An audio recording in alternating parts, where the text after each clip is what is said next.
നമ്മുടെ പിണറായി അങ്ങനെയാ, അവസാന നിമിഷം വരെ പോരാടും.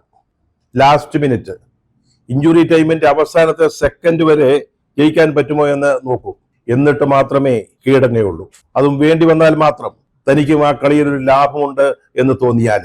അതാണ് ഈ രണ്ട് VC-മാരുടെ നിയമനത്തിൽ സംഭവിച്ചത്.